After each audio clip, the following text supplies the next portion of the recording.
होशियार इस्लामिक जिहादी होशियार इस्लामिक जिहादी होशियार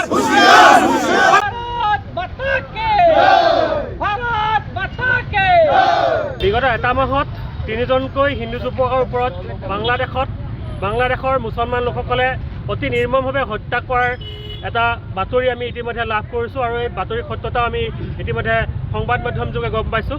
গতিকে বাংলাদেশত যিসকল হিন্দু লোক আছে এই লোকসকল আমি সুৰক্ষা বিচাৰিছোঁ আৰু বাংলাদেশৰ প্ৰধানমন্ত্ৰী মহম্মদ ইউনুছৰ চৰকাৰখনে হিন্দু লোকসকলক সুৰক্ষা দিয়াৰ ক্ষেত্ৰত সম্পূৰ্ণৰূপে ব্যৰ্থ হৈছে।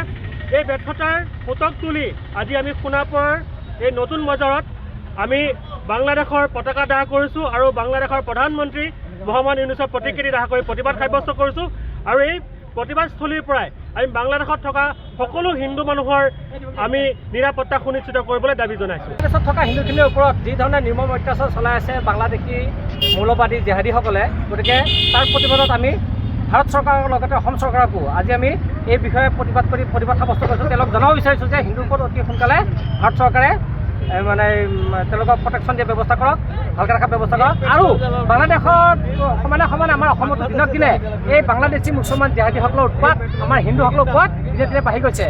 এটা সাধাৰণ কথালৈ যোৱা পৰহি দিনাখন সোণাপুৰ পুৰণা বজাৰত এজন টমটম চলোৱা এজন আমাৰ দীঘাৰুপাৰৰ এজন আমাৰ খিলঞ্জীয়া যুৱকক এটা সৰু কথাত নগাঁৱৰ পৰা আহি ডমৰা পথত বসবাস কৰা এজন বাংলাদেশী মূলৰ মিয়াই মুছলমানে তেখেতক যিটো ঘটনাত মাৰধৰ কৰিছে, গতিকে সেইটো আমি প্ৰতিবাদ জনাইছোঁ আৰু ইয়াৰ বিষয়ে আৰক্ষী প্ৰশাসনৰ ওচৰত চাপিম।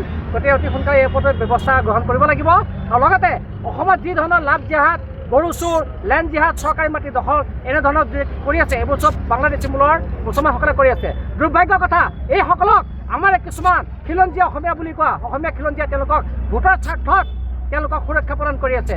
কি কাৰণে? গতিকে ইয়াৰ সম্পূৰ্ণ উচিত প্ৰত্যুত্তৰ বটনগলে দিবৰ কাৰণে সাজু হৈ আছে আৰু চৰকাৰে যি ধৰণে কাম কৰি আছে এই কথা আমি চৰকাৰক সম্পূৰ্ণ সহায় সহযোগ কৰিছোঁ বা ভাল লাগিছে। অনাগত দিনত ইয়াতকৈ কঠোৰ শাস্তি হ'ব লাগিব। গতিকে হিন্দুৰ সুৰক্ষা হ'ব লাগিব আৰু সকলো হিন্দু আমি কোনো জাত পাত নহয়, আমি কোনো জাত পাতত ৰাজনীতি নকৰি আমি নিজকে সনাতনী সংস্কৃতিত বিশ্বাস কৰা সনাতনী হিন্দু হিচাপে সদায় হাতত হাত ধৰি আগবাঢ়ি যাব লাগিব। সেই খিলঞ্জীয়া ভূমিপুত্ৰসকলৰ লগত আমি সকলোৱে আগবাঢ়ি যাব লাগিব। আমি সকলোৱে নিজৰ বিপদত আমাৰ ভাই বন্ধুসকলৰ বিপদত আমি সদায় আগবাঢ়ি যাব লাগিব। এই এটা আমাৰ আহ্বান থাকিল। আমি সকলো সনাতনী ৰাইজক একগোট হৈ হাতত হাত ধৰি অনাগত দিনত যি ধৰণৰ বিপদ আপদ হ'ব তাত আমি হাতত হাত ধৰি আগুৱাই গৈ সকলোকে সমস্যা সমাধান কৰাৰ কাৰণে আমি মানে এটা মিলাপ্ৰীতিৰে থাকিব লাগিব। যিকোনো খবৰৰ বাবে যোগাযোগ কৰক আমাৰ এই নম্বৰত 9181 307 2221।